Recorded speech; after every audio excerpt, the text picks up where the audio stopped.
Welcome to my journey through the Bible. This will be a summary of 2 Kings chapter 10, verses 1 through 36. Now, Ahab had 70 sons in Samaria, and Jehu had wrote a letter to the rulers, the elders, and to those that watched after the king's sons.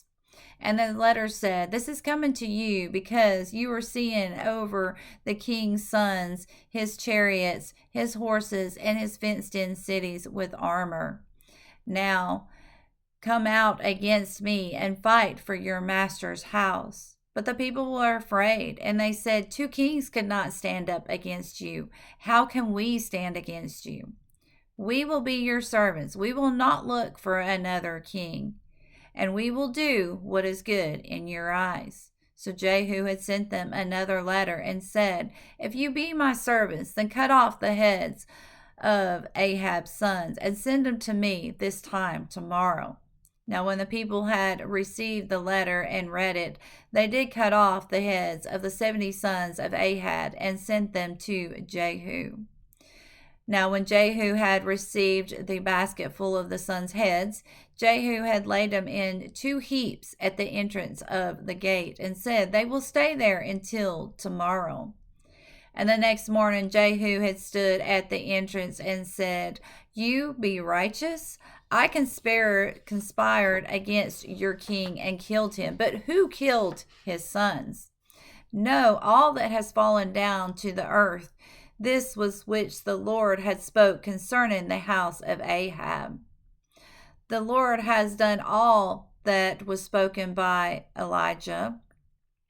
Now Jehu had slayed all that remained. This was the great men, the kinfolks, the priest, and the prophet, so that there was none that was left. And then Jehu had arose and departed Samaria, and on his way he ran into some brethren of the king of Judah. And he said to them, "Who are you?" And they answered, "We are the brethren of the king of Judah, and we have came down to see the children of the king and queen." And Jehu had said, "Take the men alive." And they took them to the pit of a nearby shearer house and killed 42 men. Now Jehu had gathered all the people together and said, "Ahab has served Baal a little, but I will serve Baal a great amount. Call all of those that worship Baal, all the priests of Baal, all the servants of Baal, all the prophets of Baal." Now Jehu had the intentions of destroying them all.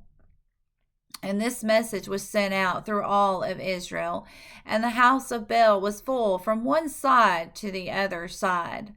And Jehu had appointed his servants to stand outside of the door, and he said, "Do not let one of them escape, for if you do, it'll be your life for their life." Now Jehu had said, "Make sure, look around and make sure there are no servants of the Lord that are in here." Now once the doors were closed, the servants of Jehu began to kill all that remained in the house of Baal. Now they brought out the images, and they broke them and burned them. They broke and burned down the house of Baal. But Jehu did not remove the golden calves out of Bethel or Dan. And the Lord said, "Because Jehu has done all of this for me, there will remain one of them stand on the throne for the next 4 generations." But Jehu did not walk in the laws of the Lord. And in that day, God began to cut the days of Israel very short. Hazael had killed Israel and all of the coast. Now the rest of the acts of Judah and all that he did are written down in the Chronicles of the King of Israel. Jehu had reigned for 28 years, and then his son reigned in his place. May God be with you in everything and every way.